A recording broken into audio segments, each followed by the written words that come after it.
안녕하십니까. 부동산학 개론의 김하선입니다. 오늘 중개사 시험 보시느라고 대단히 고생을 많으셨어요. 자, 지금부터 해설 강의 시작해 보도록 하겠습니다. 일단 1번 문제를 보면 토지의 정착물에 해당하지 않는 것 그랬는데 의외로 상당히 쉬웠던 문제 중에 하나죠. 우리 가식 중의 수목은 정착물에 해당하지 않는다라고 배우신 바가 있지 않습니까? 따라서 1번의 정답은 3번이 되겠고요. 자, 그 다음 2번을 보면 부동산 특성에 관한 설명 옳은 건데, 자, 토지는 물리적 위치가 고정되어 있다. 이것이 바로 위치의 고정성, 즉 부동성을 얘기하고 부동성 때문에 부동산 시장이 국지적 시장이 된다. 다른 말로 지역적 시장이 된다. 우리 공부하실 때 위치의 고정성 또는 부동성 나오면 국지라는 단어가 따라 붙는다 라고 배우신 바가 있지 않습니까? 따라서 2번의 정답은 1번이 되겠죠. 2번 왜 틀렸을까요? 그렇죠. 토지는 생산 요소와 자본의 성격은 물론이고 소비재의 성격도 가지고 있다라고 배우셨는데 소비재의 성격 없다고 했기 때문에 2번 틀렸고요. 3번 개별성 나왔죠. 우리 개별성 배울 때 개별성 때문에 용도적 관점에서도 공급을 늘릴 수 없다라고 했는데 우리가 부증성 배우면서 부증성 때문에 물리적 공급은 불가능하지만 용도의 다양성 때문에 용도적 공급은 가능하다고 배우신 바가 있지 않습니까? 자, 개별성과 무관하겠고 그 다음 4번 부증성 나왔죠? 그럼 토지 공급은 특정 용도의 토지, 지금 용도가 포인트예요. 부증성 때문에 물리적 공급이 불가능해서 물리적 공급은 완전 비탄력인 게 맞지만 용도적 관점에서는 공급의 증가가 가능하기 때문에 비탄력적인 거지 완전 비탄력인 건 아니겠죠. 또 5번 영속성 나왔죠. 영속성이 뭐예요? 토지는 아무리 오랜 시간이 흘러도 파괴 훼손되지 않는다. 이런 특성 때문에 물리적인 측면에서 가치가 깎이지 않으므로 물리적 감가가 적용이 배제된다고 배웠죠. 근데 물리 경제적 측면에서 감가가 된다 했기 때문에 5번 틀렸네요. 자, 그 다음 3번 문제 볼게요. 자, 토지 용어에 대한 설명 틀린 건데요. 네, 설명이에요. 이거 오타 났네요. 자, 도시 개발 사업에 소요된 비용과 공공 용지를 제외한 도시 개발 사업 전 토지 위치, 지목, 면적 등을 고려하여 토지 소유자에게 재배분한다, 재분배한다. 아주 전형적인 환지 방식, 옳은 표현이 되겠고 또 토지와 도로 등 경사진 부분의 땅을 법지라고 배웠던 적 있으실 거예요. 또 고압선 나왔죠? 그럼 고압선 아래의 땅이 선화지가 되는 거 맞고 또 소유권이 인정되지 않는 바다와 육지 사이 해변 토지, 뭐 전형적인 빈지가 되지 않겠습니까? 빈지인데 포락지 있으니까 4번이 틀렸군요. 자, 그리고 뭐 5번은 뭐 채비지에 대한 내용이었고 그 다음에 4번 보면 신규 주택시장에서 지금 포인트가 뭐죠? 공급 감소예요. 공급 감소. 그런데 기업본에 보면 주택 가격이 하락할 게 기대된다. 그러니까 기대가 된다는 건 예상이 된다는 말과 같지 않겠습니까? 그렇죠. 우리 이렇게 한번 생각해 봐요. 공급은 사는 쪽이에요? 파는 쪽이에요? 파는 쪽이죠. 그 물건을 파는 쪽 입장에서 내가 팔고자 하는 물건의 가격이 앞으로 내릴 것이 예상된다면 값이 싸지기 전에 더 많이 팔려고 하지 않겠습니까? 맞죠?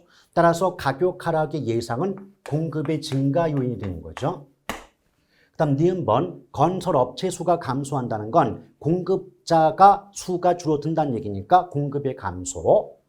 또 주택 건설용 토지의 가격 하락. 이것은 생산 요소의 가격이 내려갔으니까 공급이 증가하겠군요. 자, 그 다음은 정부 보조금이 축소가 되면 공급은 감소할 것이고 또 원가가 절감되면 공급이 늘어요. 따라서 이 문제에서 공급의 감소 요인은 니은과 리을 두 가지군요. 따라서 정답은 2번이 됩니다. 자, 그 다음에 5번 문제 볼게요.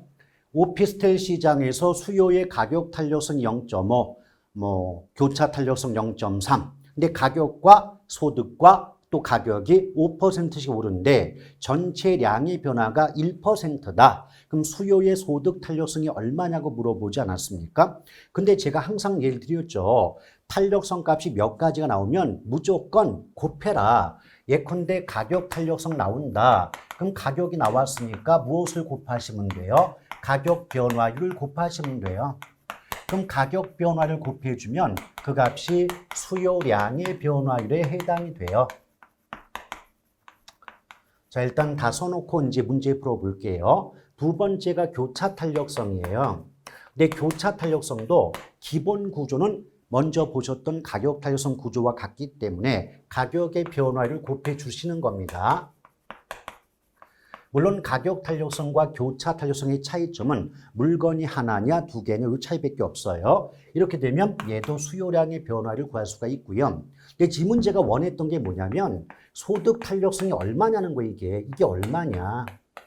그럼 여기서 소득 나왔으니까 소득의 변화율을 곱해주면 되는 거고요. 그 결과 수요량의 변화를 나와요. 그럼 하나씩 해볼게요. 지금 가격 탄력성 0.5예요. 0.5인데 지금 오피스텔 가격이 5%가 올라요. 그러면 이 값을 구할 때 계산 문제 푸실 때 퍼센트 필요 없어요. 5 곱하기 0.5인데 5의 절반이니까 2.5가 되거든요. 근데 탄력성에 관계없이 가격이 올라간다는 건 비싸진 거거든요. 값이 비싸지면 그 물건 덜 사게 되겠죠. 그럼 수요량이 2.5가 줄어요. 끝냈고, 자, 소득자, 교차가 나왔어요. 교차 탄력성이 0.3이에요. 그런데 여기서 아파트의 가격이 5%가 올랐다고 나왔어요. 역시 퍼센트 필요 없어요. 5 곱하기 3은 5, 3, 15인데 가운데 점이 있으니까 1.5고요. 또 교차 탄력성이 0보다 크게 나왔다는 건 대체제가 되기 때문에 대체제의 경우는 어때요? 가격이 오르면 수요량이 같은 방향, 수요량이 1.5가 증가한다는 결론이 나오게 돼요. 그럴 때 지금 우리가 소득 탄력성이 얼마인지 몰라요. 오케이? 그런데 소득도 5%가 오른다고 나와요. 근데 결론이 뭐냐면 일단 여기까지 끊어볼게요. 한쪽은 2.5가 줄었고 한쪽은 1.5가 늘었으니까 여기까지만 보면 1%가 감소하게 되는 거죠. 근데 결론적으로 오피스텔 전체 수요량의 변화율이 1%다. 1%가 늘었다는 거죠. 이 말이 뭐냐면 자, 지금 1%가 줄었는데 결과적으로 1%가 증가하려면 합해서 2%가 늘어나야 된다는 겁니다. 그러면 여기 수요량이 2가 늘어나려면 자, 5 곱하기 얼마 해야 2가 나올까요? 5 곱하기 4 해야 2가 나오겠죠? 근데 그냥 4가 아니고 0.4가 되겠죠? 5 곱하기 0.4는 5, 4, 22가 나오지 않겠습니까?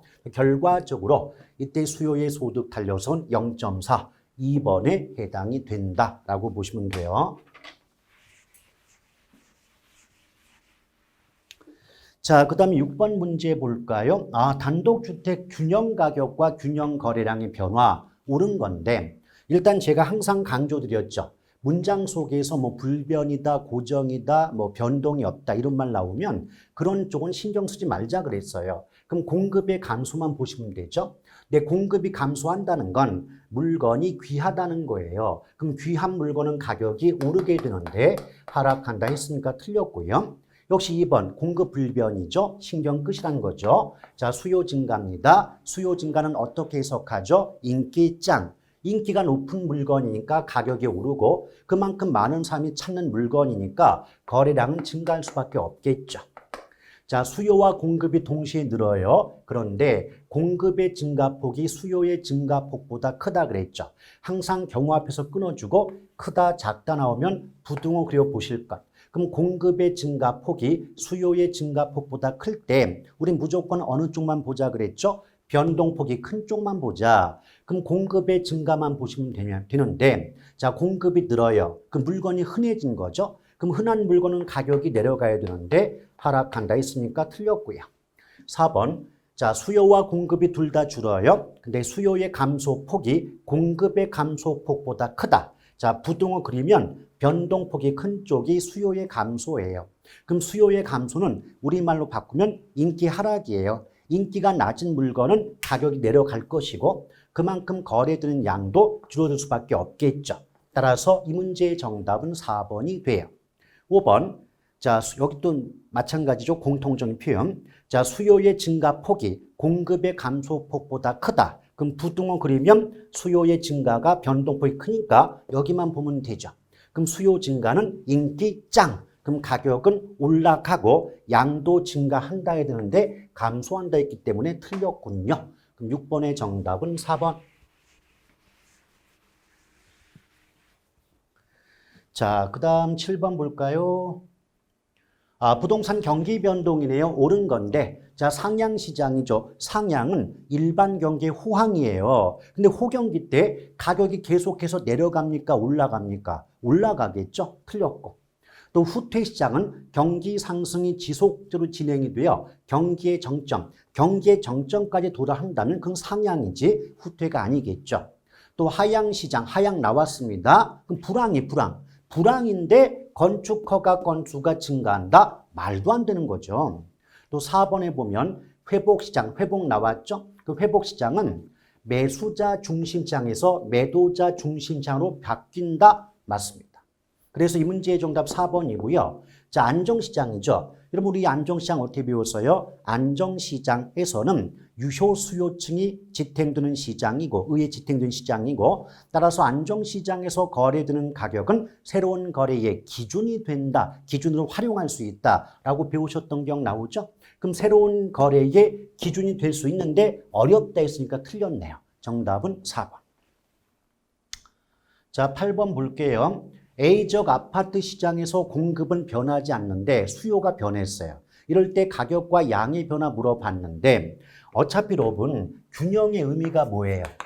어떤 물건의 수요량과 그 물건의 공급량이 일치하는 상태가 균형이잖아요. 그럼 결과적으로 수요 함수 120-2p와 공급 함수 2p-20의 값이 같아져야 돼요. 그럼 값은 어떻게 구하죠? 숫자는 숫자끼리, p는 p끼리 묶으시면 되잖아요. 그렇죠? 근데 빼기가 넘어가면 더하기, 또 여기 빼기 넘어가니까 더하기죠. 그럼 120 더하기 20은 2p 더하기 2p가 돼요. 그럼 결과적으로 140은 4p가 되겠죠. 그럼 이제 4로 140 나누면 4, 32, 4, 5, 20이니까 원래 균형 가격은 35다. 이렇게 나와요. 오케이? 자, 그러면 가격이 구해졌다면 아무데나 함수값 p에 가격을 대입해 보신다면 양을 구할 수가 있는데 여기 한번 대입해 볼까요? 자, 2 곱하기 35 하면 70 내겠죠. 그럼 70에서 20을 빼면 50 나오지 않겠습니까? 따라서 원래 균형량은 50이었다. 이렇게 보시면 돼요. 근데 그랬던 그녀가 120-2분의 3p로 바뀌었단 말이죠. 오케이? 그럼 보세요. 120-2분의 3p인데 여러분 상식적으로 2분의 3을 나눠주면 1.5가 되지 않습니까? 그럼 결국 1.5p로 바꾸면 되죠. 그럼 나머지 2p-20은 똑같을 테니까 그럼 어떻게 될까요?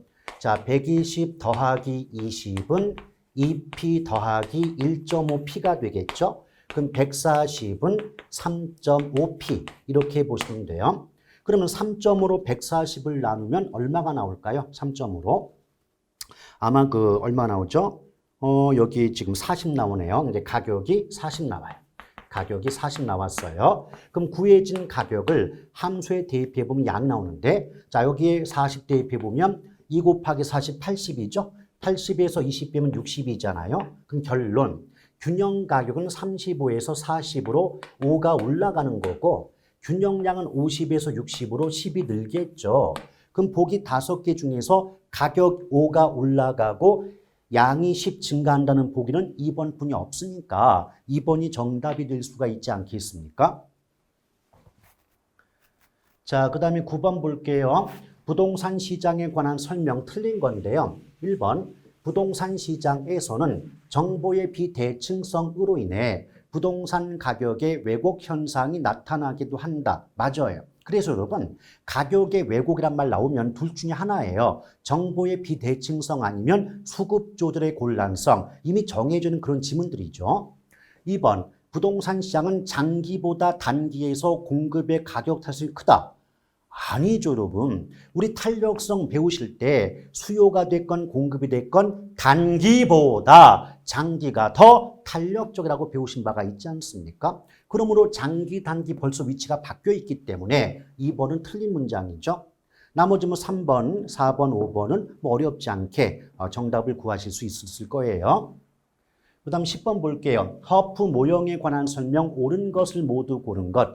여기서 제가 봤을 때 아마 니은, 디귿, 리을 같은 거는 전혀 뭐 어려움 없이 이거 다 맞다라고 보셨을 거고 기역과 미음에서 많이 헤맬 수가 있었어요. 근데 기역 같은 경우는 아마 거의 보신 문장이 아닐 수 있습니다. 그렇죠? 그런데 허프 이론은 점포의 수가 많아지면 서로 확률값을 깎아먹기 때문에 제로섬 게임이 된다는 한계가 있어요. 그러면 니은, 디귿 우리가 잘 모른다 하더라도 니은, 디귿, 리을을 맞췄는데 여기 합해지는 건 2번과 5번뿐이 없었고 미음의 제로섬 게임은 허프의 이론과 연결되니까 정답은 5번일 수밖에는 없었다라는 겁니다. 자, 11번 볼게요. 다음 설명에 모두 해당하는 입지론 그랬는데 자, 인간 정주 체계의 분포 원리와 상업 입지의 계층 체계 뭔가 좀 있어 보이죠? 잘 모르겠어요. 그런데 두 번째 문장 보세요. 재화의 도달거리와 최소 요구치의 관계. 우리가 왜 크리스탈러, 레일리, 허프, 컨버트 이렇게 배우실 때요. 내용 속에서 최소 요구치, 재화의 도달거리 이 말 나오는 거 크리스탈러밖에 없지 않나요? 그렇죠? 그래서 이미 크리스탈러의 중심지는 5번인 걸 알 수가 있어요. 자, 그 다음에 대형마트가 개발된다는 정보가 있을 때 합리적인 투자자가 최대한 지불할 수 있는 정보의 현재 가치가 얼마냐? 근데 사실 정보 가치는요, 계산 방법이 간단해요. 정보 가치 계산은요, 차 빼 안 돼요. 차 빼 안 돼. 이 차 빼라는 게 뭐냐면 개발이 될 때의 가치에서 개발되지 않을 때의 가치를 빼란 얘기죠. 여기 보시면 개발이 되면 12억 천이에요. 12억 1천만 원인데 억 빼고요. 그냥 숫자만 써볼게요. 자, 숫자만 쓰겠습니다. 자, 12억 천이죠. 근데 개발이 안 되면 4억 8,400이니까 숫자만 쓰면 48400이에요. 맞죠? 이게 차 뺍니다. 근데 안 돼가 뭐냐면 안 될 확률, 안 될 가능성, 개발되지 않을 가능성을 곱하라는 얘기예요. 여기 두 번째 줄 보면 개발될 가능성이 45%란 말은 개발되지 않을 가능성은 55%는 얘기죠. 그럼 0.5를 곱하겠죠. 그럼 어차피 계산, 요 값은 여러분이 요 공식대로 계산기 누르시면 나오는 거니까 계산 여러분이 하시면 돼요. 이것을 원래는 1 플러스 R N승 나눠야 돼요. 근데 N승 기간인 거 아시죠? 몇 년이에요? 2년이에요. 그럼 제곱이 될 것이고 또 R은 할인율인데 보통 할인율은 요구 수익이거든요. 그럼 요구 수익이 몇 퍼센트죠? 10%죠. 그럼 0.1이에요. 그럼 결과도 분모만 보시면 1.1의 제곱이 되기 때문에 1.1이에요. 오케이? 그래서 여러분 계산기 눌러주시면 요 공식도 나온 값을 1.21로 나눠주시면 값이 3억 3천이 나오게 됩니다. 따라서 이 문제의 정답은 3번이죠. 자, 13번 볼게요. 다음 설명에 모두 해당하는 것 그랬는데 서로 다른 지대 곡선을 가진 농산물들이 입지 경쟁을 벌이면서 각 지점에 따라 가장 높은 지대, 가장 높은 지대 이 말 자체가 이미 입찰지대예요. 그리고 수혜기를 박는 문장이 있죠. 바로 두 번째 문장에 입찰지대. 근데 입찰대가 나오잖아요. 그럼 뻔해요. 튀넨의 이론 아니면 알론소의 이론 둘 중에 하나예요. 근데 벌써 농업자 붙었죠. 입찰지대론과 관련해서 농업자가 나오면 튀넨이고요. 도시자가 나오면 알론소예요. 그래서 또한 이제 이 튀넨 걸 알았고 또 이 세 번째 문장 보면 그 도심과 그러니까 시장에 가까울수록 집약도가 높아져서 집약적 이용이 이루어지니까 집약농업, 외곽 갈수록 집약도가 낮아져서 조박농업에 입지한다는 거 계속 반복해서 언급을 해드린 바가 있지 않습니까? 그러므로 이 문제는 튀넨의 위치지대설 1번이 답이 되겠네요. 자, 14번 볼게요. 레일리의 소매 중력 모형이죠. 레일리 거네요. 이것도 잘 볼게요. 어차피 레일리 거는 뻔해요. A 도시가 있고 지금 B 도시가 있잖아요. 그렇죠? 그럼 항상 거리의 제곱이 분모가 되고 그 도시의 인구가 분자가 된다고 보시면 돼요. 오케이? 자, 인구. 자, 주어진 조건을 볼게요. A 도시 인구가 5만 명이네요. 여기 5만 명이죠. 자, B 도시는요 32,000명이에요. 근데 A 도시와 C 도시 간의 거리가 5km. 그럼 5의 제곱이니까 분모가 25가 되겠고, 또 지금 B 도시와 C 도시 간의 거리는 2km죠. 그럼 2의 제곱이니까 분모는 4가 되겠군요. 이거 나눠주시면 A가 2,000 나오고요. B가 8,000 나와요. 어차피 0 3개 주어지면 2대 8인데 2대 8은 1대 4와 같은 거 아닙니까? 맞죠? 그러면 어차피 그 고객 흡인력 또는 상거래 영향력이 B가 A보다 4배가 커요. 결과적으로 어떤 소비 지출액의 크기도 B 도시가 A 도시보다 4배가 커야 되거든요. 그럼 계산 필요 없어요. 보기 5개 중에 A 값보다 B 값 4배 큰 게 답이에요. 여기 보기 5개 중에 A의 값이 A 값보다 B의 값이 4배 큰 건 2, 4, 8. 지금 3번뿐이 없죠. 그래서 이 문제의 정답은 3번인 거예요. 자, 그 다음에 15번 볼게요. 입지 및 도시공간 구조 이론에 관한 설명, 옳은 것을 모두 고른 거 그랬는데, 베버 나왔네요. 베버의 최소 비용 이론.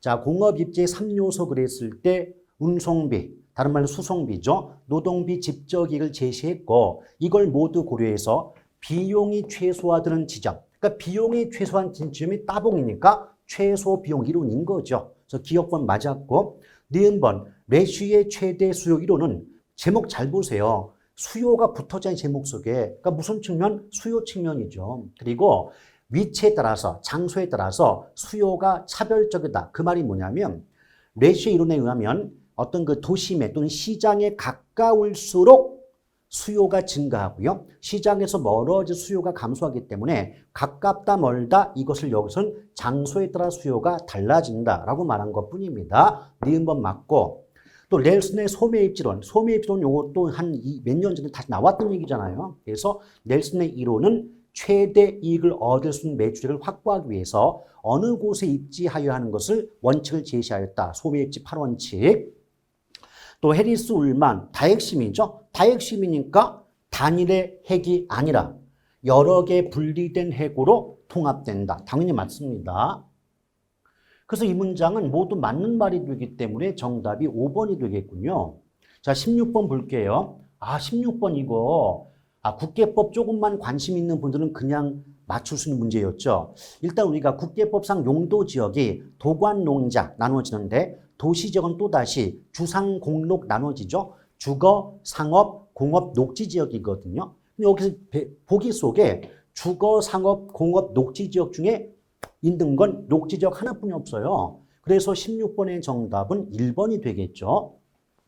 자, 17번 이것도 상당히 좋죠. 왜? 부동산 투자회사법이지만 일단 부동산 투자회사 구분되느냐. 근데 전문 인력을 상거로 두고 직접 투자 자산을 운용한다. 이 말 나오는 건 자기관리 하나뿐이 없지 않겠습니까? 또 투자 운용을 자산관리 위탁 나왔죠? 위탁이 나오니까 위탁관리 부동산 투자 회사가 되겠죠. 그래서 기업번이 자기관리고 니은번이 위탁관리니까 이 문제의 정답은 3번일 수밖에 없겠네요. 자, 18번 부동산 정책과 관련된 설명으로 옳은 것은 그랬는데 여러분 제가 항상 말씀드렸잖아요. 그 택지 소유 상한제, 토지 초과 이득세 이런 것들은 현행 제도가 아니다. 계속 말씀드렸죠. 1번 틀렸고 또 2번에 토지 비축 제도는 대표적인 직접 기술단이에요. 직접인데 간접이라고 했으니까 틀렸고요. 3번에 법령상 개발부담금 제도, 재건축 부담금 제도 나왔는데 개발부담금 제도가 1990년대고 재건축 부담금 제도가 2006년도니까 개발부담금이 재건축 부담금 제도보다 먼저 도입되었다. 맞습니다. 그런데 맞긴 맞는데 누가 언제 제도가 도입되는 거까지 누가 외우고 다녀요. 그리고 누가 그걸 관심 있다고 보겠습니까? 개인적으로는 이런 거 물어보는 경우가 이건 뭐 의도적으로 일부러 떨어뜨릴 작정을 하고 있는 것이지 예컨대 우리가 배웠던 것 중에서 좀 어렵게 내서 틀리게 만든다면 이해가 가는데 전혀 엉뚱한 걸 내가지고 모르지 떨어져 이렇게 낸다는 건 출제자 분들의 입장에서 조금 그 생각을 좀 달리 하셔야 되지 않겠나 저는 그런 생각이 들어요. 4번 볼게요. 요 PIR비를 나오죠. PIR. 이거는 이제, 주택 가격의 비율인데, 근데 제가 그랬잖아요. PIR이든 RIR이든 뭐 슈바베 지수가 됐건 무슨 계수가 됐건 간에 값이 클수록 안 좋아요. 그래서 PIR 값이 커지면 주택 지불 능력이 떨어지기 때문에 그만큼 주택의 구입이 어렵거든요. 근데 쉬워진다 했으니까 틀렸고요. 또 부동산 실명제 근거 법률 그랬는데 제목 잘 보세요. 부동산 실명제죠. 그래서 근거법이 부동산 실명법이에요. 따라서 이 문제의 정답은 3번인데 자꾸 개론 분야와 약간 좀 어긋나는 예컨대 굳이 공법에서도 별로 잘 나오지도 않는 그런 내용들 막 집어넣어가지고 문제를 만든다는 건 약간 좀 억지적인 성향이 좀 강한 거 아니냐. 차라리 알고 우리가 배웠던 내용 중에서 좀 어렵게 내서 틀렸다. 그럼 가볍게 승복할 수 있죠. 아, 내가 좀 부족했구나. 근데 얼토당토 하는 걸 막 집어넣어가지고 용용 누구 약 올리고 있습니다, 지금. 이런 문제 볼 때마다 저도 굉장히 좀, 뭐랄까, 좀 약간 화가 좀 나요. 꼭 이렇게까지 해야 됐었는가 싶기도 합니다. 그 다음에 19번 볼게요. 자, 부동산 조세에 관한 설명 옳은 것을 모두 고른 것 그랬는데 일단 양도소득세와 부가가치세가 국세인 거 맞아요. 그럼 기업번이 들어가야 되거든요. 그럼 3번과 5번은 답에서 제외가 됩니다. 또 취득세와 등록 면에서는 지방세 맞거든요. 그럼 기역, 니은이 모두 맞기 때문에 남은 보기 속에서 기역, 니은이 모두 있는 건 2번뿐이 없는 거죠. 따라서 이 문제의 정답은 2번인데 다른 거 왜 틀렸어요? 재산세는 취득 단계가 아니라 보유 단계인 거 아실 거고 또 증여세와 종합부동산세 근데 종합부동산세는 보유 단계가 맞지만 증여세는 취득 단계거든요. 그래서 디귿리을 틀렸다. 정답은 2번이다. 자, 20번 볼게요. 건축물 A의 현황이 다음과 같을 때 건축 법령상 용도별 건축물의 종류 이것도 그냥 뭐 660, 뭐 4계층 이상 이하 이렇게 외우신 분들이 조금 무슨 말이지? 약간 당황하지 않았을까 싶은 문제인데요. 일단 층수가 4층인 한계동의 건축물이에요. 근데 벌써 4층이 나왔다는 건 정확히 말하면 4계층이지만 4계층 속에 4층도 포함이 되는 겁니다. 그러면 4층짜리 나왔다. 뻔해요. 연립주택 아니면 다세대 주택 둘 중에 하나거든요. 근데 두 번째 문장에서 바닥 면적의 합계가 600제곱미터예요. 600제곱미터는 660제곱미터 이하죠. 그렇죠. 우리 연립주택은 660제곱미터 초과란 말이 나와야 되는데 600제곱미터는 660제곱미터 이하가 되니까 다세대 주택을 의미한다라고 보시면 되겠습니다. 따라서 정답 5번이네요. 자, 21번 볼게요. 부동산 투자에 관한 설명 틀린 건데 투자자는 부동산의 자산 가치와 운영 수익의 극대화를 위해 효과적인 자산 관리 운영 전략을 수립할 필요가 있다. 이게 얼마나 좋은 말입니까? 또 2번, 금리 상승, 금리가 올라요. 그러면 요구 수익이 올라가죠. 왜요? 일단 요구 수익은 시간에 대한 대가와 위험에 대한 대가의 합인 건 아시죠? 근데 시간에 대한 대가가 가장 대표적으로 정기예금 금리잖아요. 맞죠? 그럼 금리가 올라가면 시간 대가 부분이 올라가서 결과적으로 요구 수익이 상승하게 돼요. 또 동일 투자 자산이라도 위험을 싫어할수록 투자자가 원하는 수익률이 높아집니다. 4번은 뭐 민감도 분석의 의미니까 그 자체로 뭐 설명이 필요 없을 정도죠. 근데 5번을 보면 여러분 수년가잖아요. 수년가는 할인율 및 재투자율로 요구 수익을 사용하는 거 아시죠? 그래서 우리가 외울 때 순요 내내 수년가법은 요구 수익률 이렇게 외우고 다니시지 않았습니까? 그렇죠? 자, 그래서 이 문제의 정답은 5번이 되겠군요. 포트폴리오네요. 틀린 건데 상관계수가 0 그랬어요, 여러분. 근데 상관계수 0 그랬는데 위험 감소 효과가 최대다. 여기서 위험은 비체계적 위험이겠죠. 근데 포트폴리오 분산 효과가 최대가 되려면 즉 비체계적 위험을 0으로까지 감소시키려면 상관계수가 0일 때입니까? 마이너스 1일 때입니까? 상관계수가 마이너스 1이잖아요. 근데 마이너스 1이 나와야 되는데 0 했으니까 틀렸군요. 따라서 이 문제의 정답은 1번이고요. 2번은 그 기대 수익률에 포트폴리오 기대 수익률 구하는 어떤 그 과정, 공식을 써놓은 것이고 또 동일한 자산들로 분산 투자를 하더라도 투자 비중에 따라서 기대 수익률과 분산은 당연히 달라질 수가 있어요. 또 무차별 곡선의 뜻을 나왔고요. 그 다음에 최적 포트폴리오, 투자자 위험에 대한 태도에 따라 달라질 수 있다. 이게 뭐냐면 여러분 왜 그 그래프 그려볼 때 투자자의 무차별 곡선이 위험 회피형, 즉 보수적 투자자와 공격적 투자자의 무차별 곡선 위치가 달랐잖아요. 맞죠? 잠깐 그려볼게요, 그러면. 자, 위로 올라갈수록 이제 기대되는 수익률이 높아지는 것이고요. 이제 원점이 있고, 그 다음에 여기 뭐가 있을까요? 뭐, 위험이 있겠죠. 위험이 있는데, 이렇게 이제 두 개의 무차별 곡선이 있다고 본다면, A가, 이걸 A라고 보고, 이쪽을 B라고 본다면, A의 무차별 곡선이 B의 무차별 곡선보다 기울기가 가파라요. 기울기가 가파르다는 건 A가 B보다 더 위험 회피적이다. 위험을 더 싫어한다는 뜻이거든요. 따라서 A가 보수적 투자자고 B가 공격적 투자자인데 우리 최적 포트폴리오 어떻게 외웠어요? 투자자의 무차별 곡선과 효율적 전선의 접점에서 최적 포트폴리오가 결정된다고 배우신 적 있으시죠? 그러면 효율적 전선을 이렇게 그려보면요.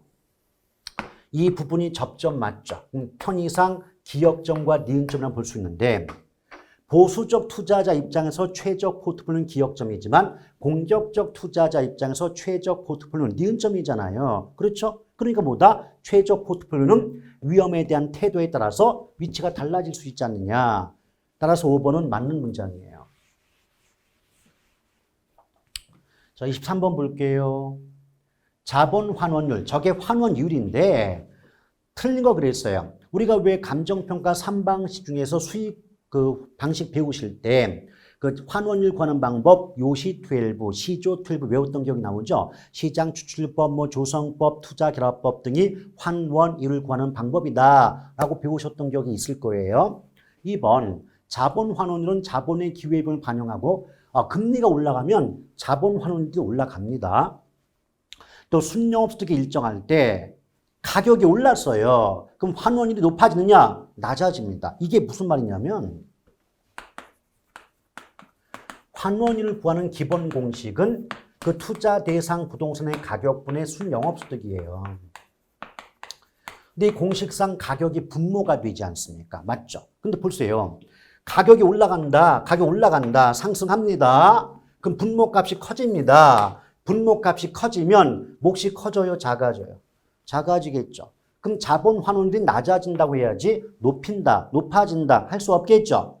그래서 이 문제의 정답은 3번인 거예요. 또 위험이 줄어들면 환원율도 낮아지는 거고요.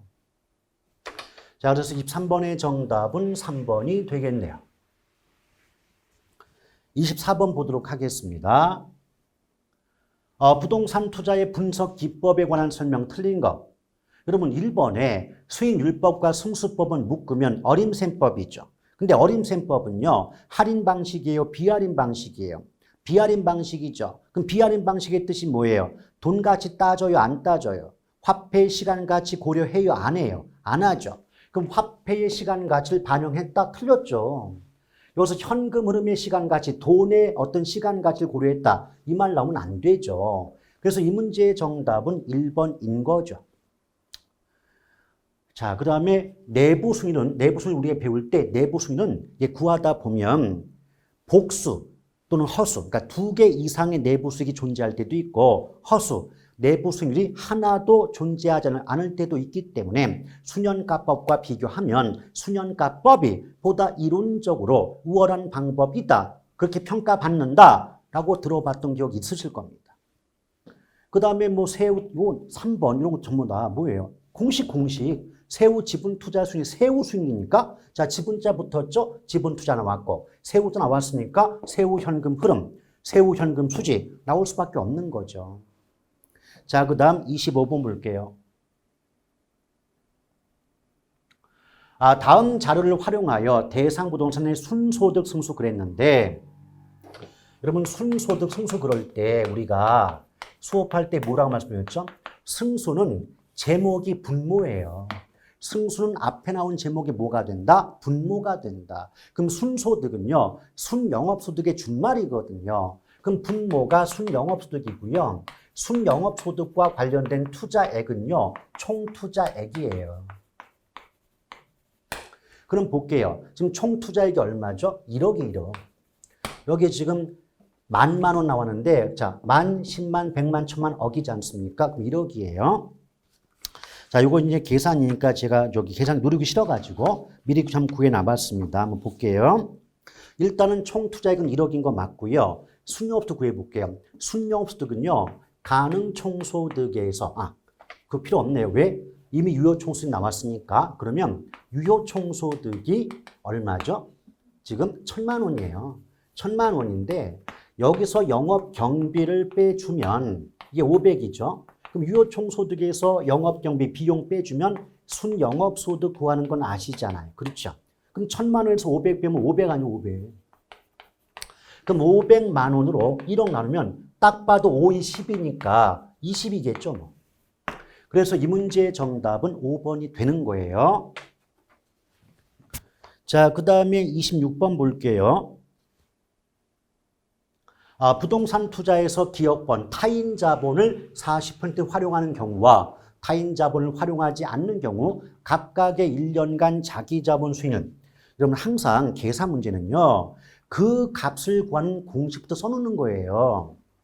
그럼 자기 자본 수익이니까 분모가 지분 투자액이에요. 그리고 분자는 순영업소득, 자, 순영업소득 더하기 가치상승액 빼기 이자 지불액. 그러니까 이자액이라고 할게요, 그냥. 근데 어떤 분 질문해요. 선생님, 제가 알기로는요, 순영업소득 빼기 이자액 더하기 가치상승액으로 알고 있는데 어떤 게 맞는 공식인가요? 아니, 먼저 빼든 나중에 빼든 뭔 상관입니까? 그냥 똑같은 공식입니다. 그럼 해볼게요. 지금 여기 가격이 2억이에요, 2억인데 지금 타인 자본이 40%예요. 40%. 그럼 60%가 내 돈이잖아요. 그럼 2억의 60%. 2억의 60%가 내 돈이니까 1억 2천이 1억 2천. 그렇죠? 내 순영업소득이 700이 나와요. 또 가치상승 구하다 보니까 지금 보유 기간 동안 부동산 가격이 3%가 오른대요. 3%가. 근데 2억의 3%는 2, 3은 6이니까 600이 오르겠죠. 그리고 대출 조건이 금리가 5%인데 원리금은 만기의 일시상환. 만기 일시상환이에요. 만기에. 그러니까 이자액은 지금 내 돈이 1억 2천이니까 남의 돈 8천 빌렸을 거 아니에요. 8천의 5%가 이자라고요. 그럼 8, 5, 40이니까 이자가 400이지 않겠습니까? 맞죠?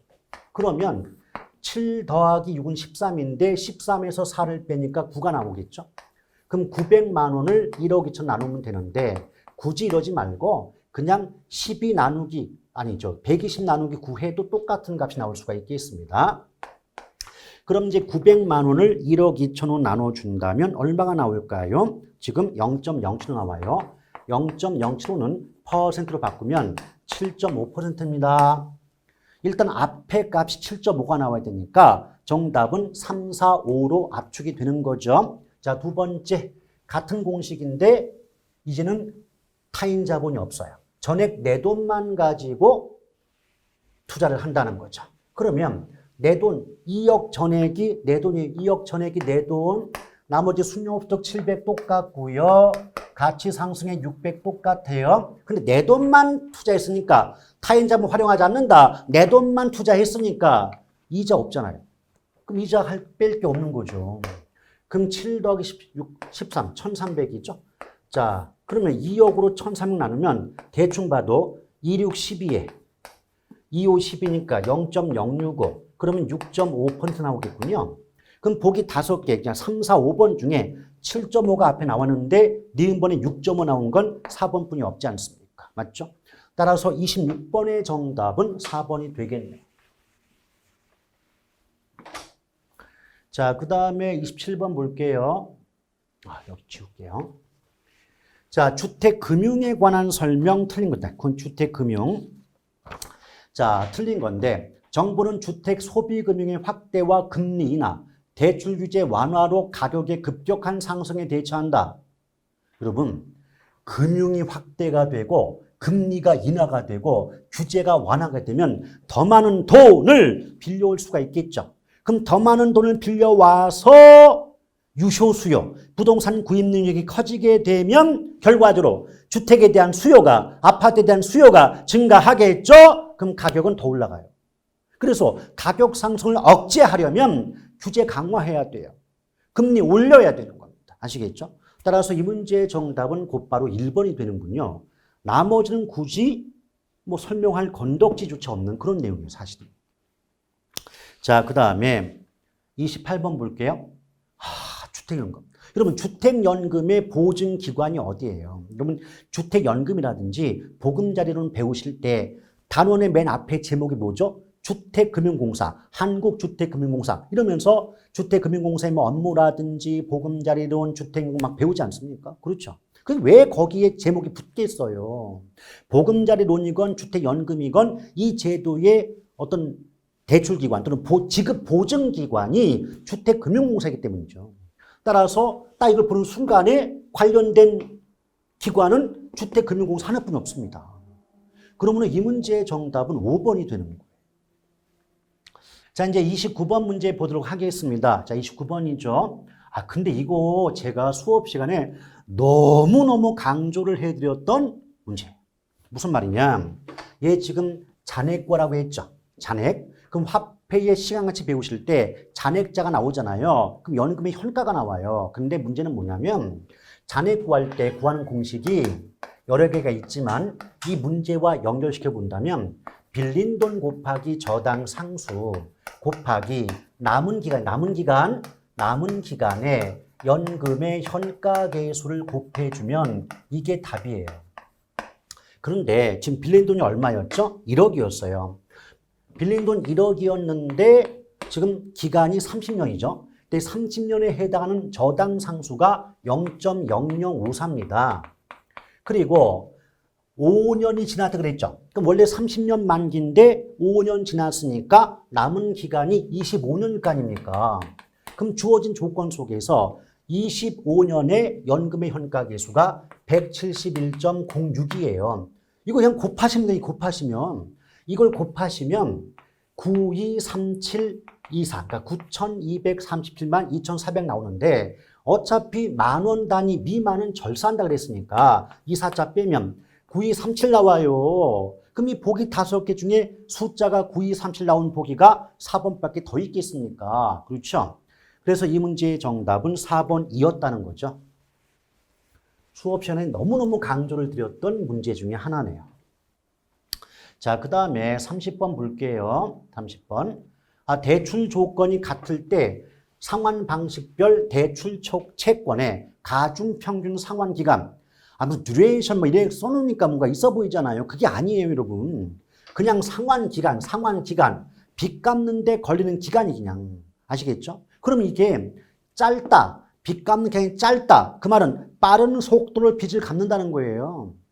그럼 당연히 원금 균등이 가장 빠르게 빚 갚고 그 다음에 원리금 균등이고 디귿번에 보면 만기 일시 상환. 그 말은 만기가 될 때 빚 한꺼번에 갚겠다. 원금 한꺼번에 갚겠다. 그럼 대출 기간 동안에는 원금을 한 푼도 안 갚는 거 아니에요. 맞죠? 그렇기 때문에 상환 기간이 가장 짧은 건 기역, 가장 느린 게 디귿이니까 기역, 니은, 디귿 1번이 답일 수밖에 없네요. 자, 31번 볼게요. 자산 유동에 관한 법령.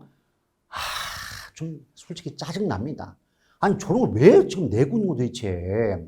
왜냐면 우리가 저당 유동화 구하는 것도 쉽지가 않은데 자산 유동화는 그것도 법률 조항을 왜 물어봐요. 막말로 우리가 무슨 금융기관 취업할 사람들도 아니고 무슨 금융감독원 취업할 것 같아 이게.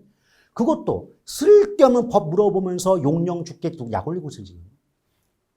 근데 안타까운 게 이게 막상 자산 유동에 관한 법률의 조문을 보면 가장 기본적인 것만 써놓은 거예요, 이게. 근데 설마 저걸 또 물어볼 거라고 누가 예측을 할 것이며 할 것도 많아 죽겠는데 저것까지 누가 보고 계십니까? 말이 안 되는 거예요. 그래서 이 문제도 억지적이죠. 틀려라. 떨어지라. 그런 의도는 내 문제입니다. 더불어 설명할 건덕지도 없어요. 법조문이라서. 답이 5번인데요. 이게 얼마나 참 얍삽하냐면 여기 그 자산 유동화 계획 나오잖아요. 자산 유동화 계획을 등록할 때는 금융감독원이 아니라 금융위원회라고 써 있어요. 법에. 그럼 그런 거 보신 적 있어요? 못 봤죠? 저도 못 봤어요. 왜냐? 굳이 그런 걸 누가 봐가면서 공부를 해요.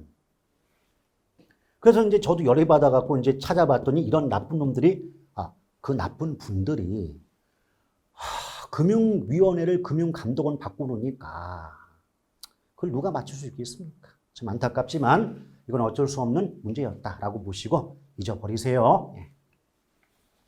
자, 32번 볼게요. 공공주택 특별법령상 공공임대주택에 해당하지 않는 것.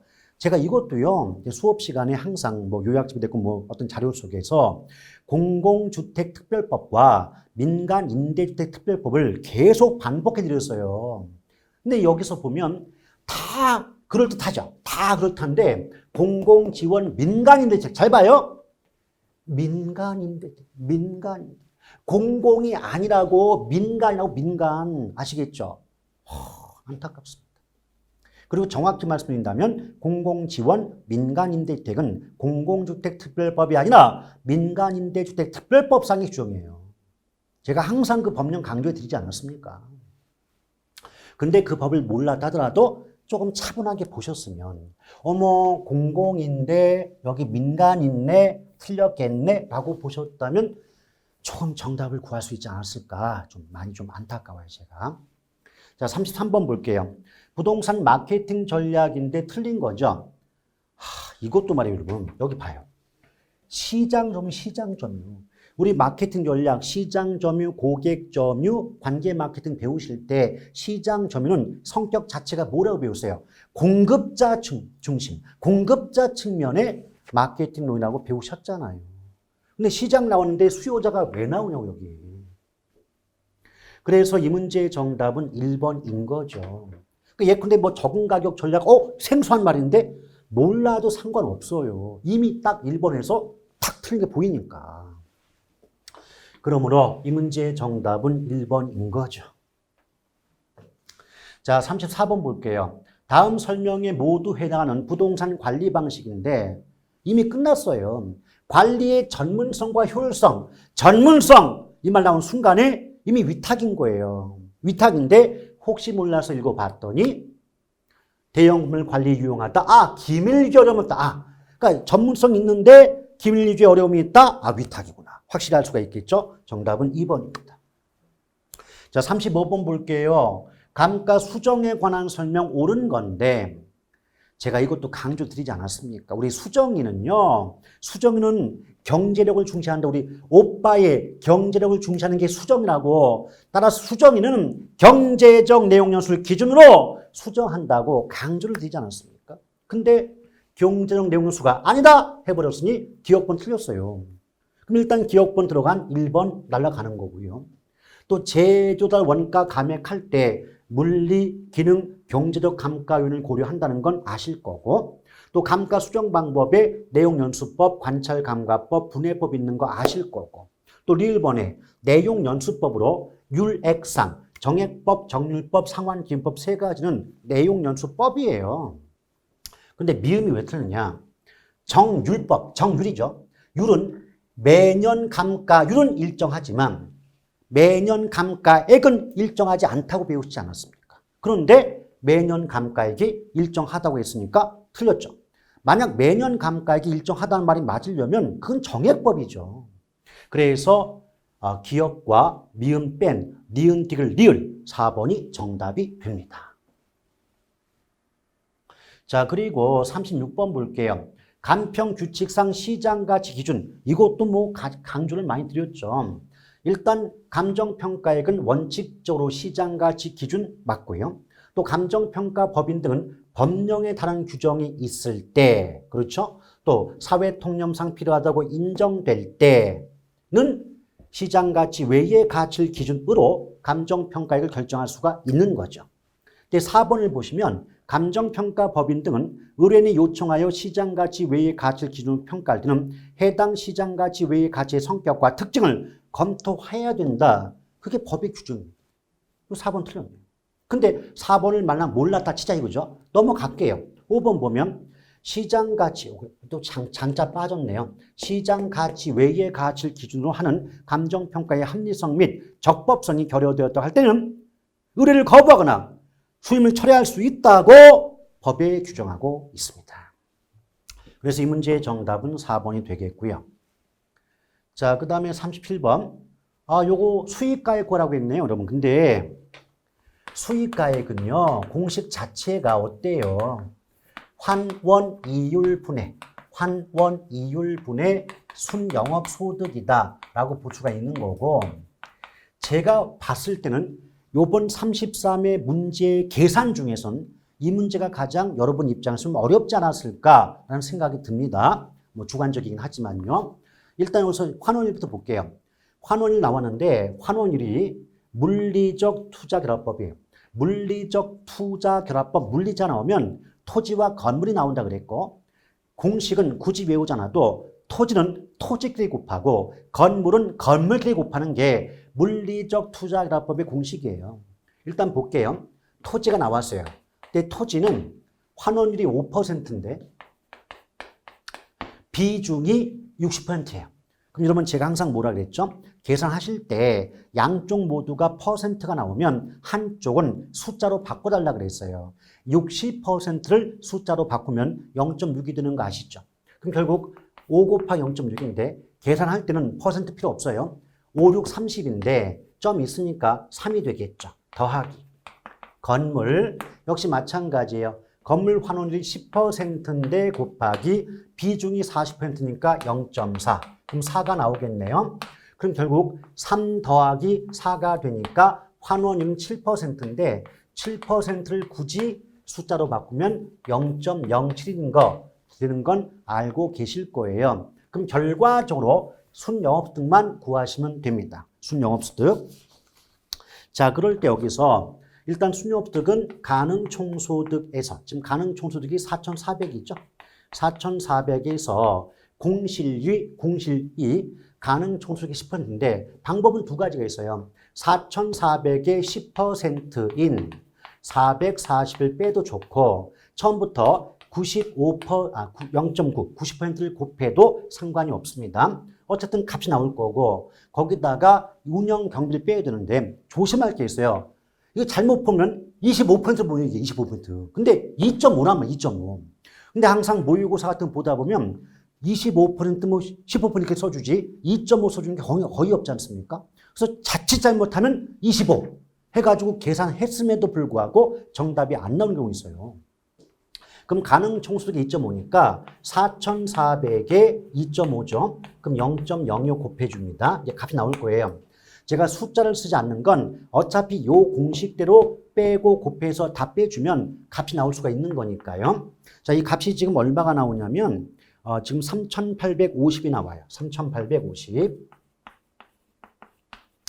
자, 4,400 곱하기 0.0하면 이게 아마 110이 돼요. 110이 나옵니다. 그래서 4,400 빼기 440 빼기 110 하면 3850 나옵니다. 그러면 자, 3850인데 뭐 10,000원까지 필요 없고요. 3850을 0.07 나눠보세요.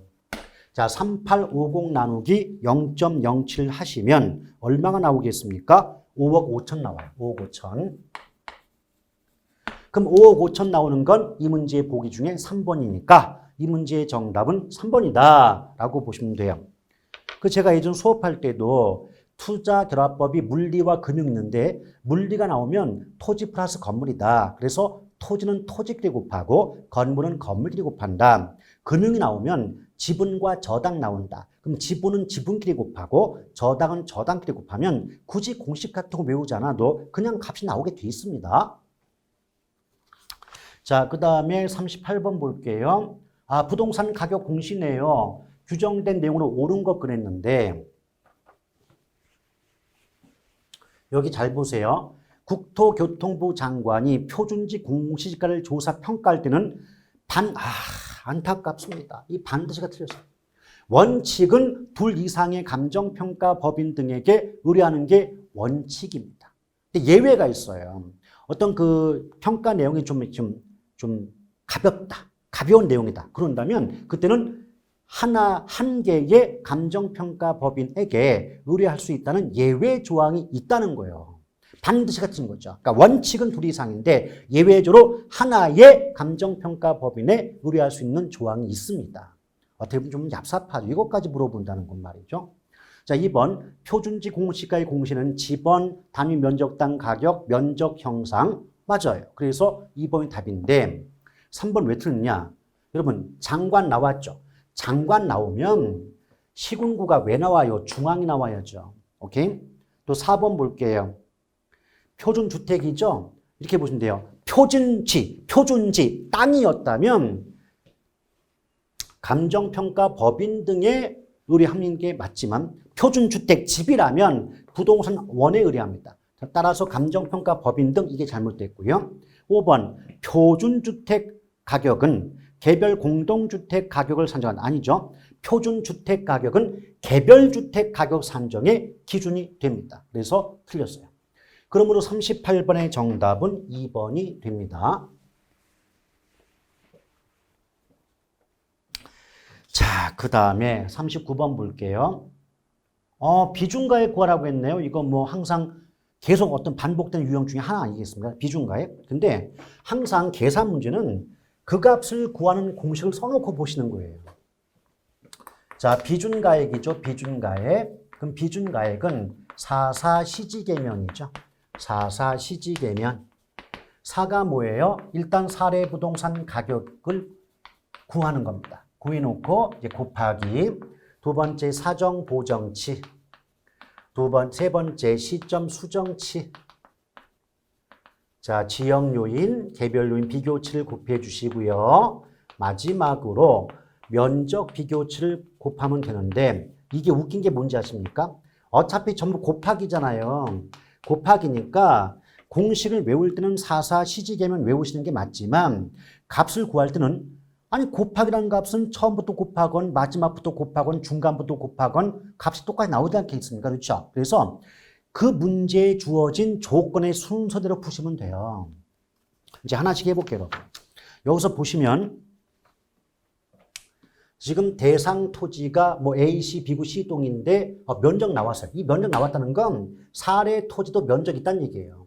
얘가 150인데 사례 토지 보니까 면적이 200이에요. 그러면 면적 비교치는 사례분의 대상이 되니까 자 사례 토지가 200이고 대상 토지가 150이죠. 맞죠? 이거 나누면 0.75예요. 그래서 면적 비교치는 0.75라고 알 수가 있겠고 둘째 읽어보니까 지금 거래 사례는 거래 가격이 8억이에요. 8억. 그럼 사례 부동산 가격이 8억이네요. 그 다음에 사정 보정치 나왔죠? 0.9네요. 그 다음에 이 지가 변동률이 주거지역이 5%가 올랐고 상업지역이 4%인데 여기 잘 보세요. 주거지역이 주거지역. 또 제2종 일반 주거지역 얘도 제2종 일반 주거지역이니까 상업지역과는 관계가 없겠죠. 그럼 주거지역 5%인데 그러면 시점 총치는 1 플러스 5%니까 0.05가 되기 때문에 결과적으로 1.05가 나오게 됩니다. 그리고 지역 요인은 사례와 같으니까 지역요인 비교치가 없는 거고 개별 요인은 사례에 비해 5%가 열세입니다. 그럼 개별 요인은 5% 열세인데 자 사례 부동산분의 대상 부동산이고 기준이 100분의 100인데 사례에 비해 대상이 열세니까 빽입니다. 얼마 열세? 5가 열세죠. 빼기 5. 그럼 100분의 95가 되니까 나눠주면 0.95가 되겠죠. 그럼 다시 정리해 볼게요. 자, 사례부동산 가격 8억 곱하기 사정보정치 0.9 곱하기 시점 수정치 1.05 곱하기 개별 요인 비교치 0.95 곱하기 면적 비교치 0.75 하시면 답이 나와요. 자, 그래서 이 답이 얼마가 나올까요? 지금 5억 3,865만 원. 5억 3,865만 원이니까 보기에서 지금 2번에 해당이 되겠네요. 정답은 2번. 그래서 아주 전형적이고 대표적인 문제 형태다라고 보시면 됩니다. 자, 40번 볼게요. 감정평가 규칙 또 물어봤네, 이거. 일단 기준 시점. 그래요. 대상 물건의 감정평가액을 결정하는 기준되는 날짜 맞죠. 또 하나의 대상 물건이라도 가치를 달리하는 부분은 구분하여 평가한다고 우리 들어보신 기억 나잖아요. 또 거래 사례 비교법은 감정평가 방식 중 비교 방식에 해당이 되나? 아, 여러분. 공시지가 기준법도 기본적으로는 비교 방식에 포함이 돼요. 근데 시산가액을 조정할 때는 그 공시지가 기준법은 비교 방식에 포함이 안 된다고 보긴 합니다만은 기본적으로는 공시지가 기준법은 비교 방식에 포함이 된다고 봅니다. 그래서 3번 틀렸네요. 나머지 감정평가법에는 대상 물건을 정한 감정평가 방법, 주된 방법을 적용해서 평가돼 그게 곤란하거나 부족하면 다른 감정평가 방법 적용 맞고요. 그리고 5번 같은 경우는 굳이 우리가 법을 몰라도 감정평가사를 의뢰인과 이해관계자가 다 봐도 이해가 될 수 있도록 잘 작성해야 된다. 이 법이 몰라도 당연한 얘기 아니겠습니까? 자, 그래서 이 문제의 정답은 3번이 되겠군요. 그래서 제가 이제 문제를 풀어보니까 그 계산 문제는 좀 차치하고라도 이론적인 문제에서 좀 익숙했던 표현이 아니죠. 익숙했던 표현이라기보다는 조금 어떤 뭐 격가지 이런 것들을 좀 집어넣어가지고 전체적인 난이도를 좀 높이고자 했던 좀 의도가 있지 않았는가 생각이 들고요. 근데 우리 수험생 입장에서는요. 보기 5개 중에 한 3개까지는 다 알고 있는데 한두 개가 좀 혼란이 오는 좀 생소한 말 나오면 굉장히 어렵게 느껴지거든요. 그래서 체감 난이도가 상당히 높지 않았겠는가 싶습니다. 그리고 객관적인 난이도 역시도 작년 시험에 비하면 높아졌습니다. 그럼에도 불구하고 이제 우리가 이제 여기 답안을 보니까 아까 어디죠? 그 큐넷인가에서 나왔던 가답안 중에서 4번 문제인가 그 정답이 저하고 어긋나지 않습니까? 그래서 제가 예측해 볼 때는 한 문제 정도는 이 신청의 결과 구제를 받을 수 있지 않을까라고 조심스럽게 예상을 해 봅니다.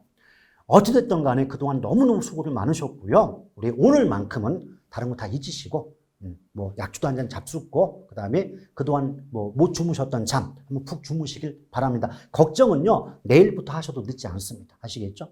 그동안 대단히 수고하셨고요. 오늘 여러분 합격을 진심을 기원하면서 요 수업 해설 강의 마치도록 하겠습니다. 대단히 수고하셨습니다. 고맙습니다.